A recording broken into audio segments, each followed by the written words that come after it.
Picture this. It's 25,000 years ago, at the absolute peak of the last glacial maximum. Outside your cave, the temperature is minus 30 degrees Celsius. The wind is howling like a dying beast. You are huddled under layers of mammoth fur next to a flickering fire, trying to stay alive. And then, you feel it. A faint, sharp tickle deep inside your right ear canal. You reach up to scratch it, but your finger can't reach. Seconds later, the tickle becomes a frantic, wet, scraping vibration right against your tympanic membrane. A living, panicked insect, a beetle seeking warmth, or a cave fly, has crawled deep inside your ear headfirst. It is trapped. It is scratching at your eardrum in total darkness. There are no ERs. There are no tweezers. There are no antibiotics. If that insect punctures your eardrum, you face permanent deafness, catastrophic infection, and madness from the non-stop, echoing scraping inside your skull. Most people think ancient humans just panicked, jammed sharp sticks into their ears, and suffered. But they didn't. In fact, survival during the Ice Age required a level of biological engineering and cold-blooded ingenuity that would make a modern doctor blush.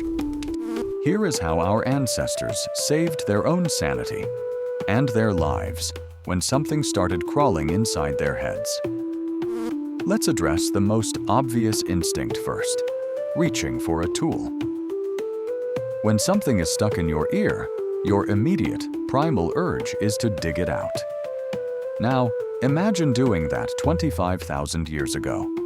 The only pointy objects around you are carved bone needles, flint shards, or wooden splinters. If you blindly shove a piece of sharp bone into a dark, curved ear canal while a live insect is thrashing around, you will almost certainly rupture your eardrum or drive the bug deeper, crushing it and releasing toxins and bacteria straight into your ear canal. Ancient humans learned this lesson the hard way, so they stopped trying to extract the bug by force. Instead, they weaponized the insect's own physiology against it.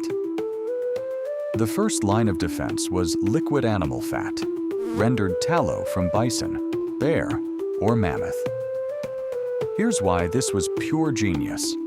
Insects don't breathe through mouths or lungs. They breathe through tiny pores on the sides of their bodies called spiracles. When an Ice Age human warmed a small shell of rendered animal fat over the fire until it was lukewarm and carefully poured it into the ear canal, two things happened instantly. First, the viscous fat coated the insect's body, instantly clogging its spiracles and cutting off its oxygen supply within seconds. The terrifying scratching stopped almost immediately as the insect suffocated. Second, the smooth, oily fat acted as a lubricant. Once the insect was dead, the person simply laid down on their side over a warm rock, allowing gravity and the melted fat to slide the dead insect out naturally onto the cave floor. But what if you didn't have liquid fat ready? Or what if the bug was stuck too deep? This is where Ice Age ethnobotany came in. Archaeologists have found that early humans possessed a staggering knowledge of medicinal plants. They used hollowed-out bird bones from eagles or swans as precision blowpipes. They would burn dried, resinous plants like mugwort, juniper, or wild sage on a hot ember, capture the thick, aromatic smoke in their mouth or a small bladder, and gently blow a concentrated stream of smoke through the hollow bone directly into the ear canal. Insects are hypersensitive to smoke and oxygen deprivation. The dense, toxic herbal smoke created an unlivable microenvironment inside the ear. Panicked and desperate for air, the insect would turn around, if it had space, and crawl out on its own accord to escape the fumes.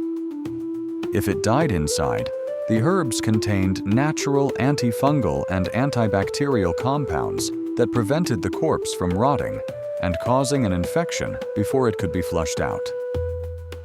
If smoke or fat left debris behind, ancient humans relied on the ultimate universal solvent, water. But not just any water.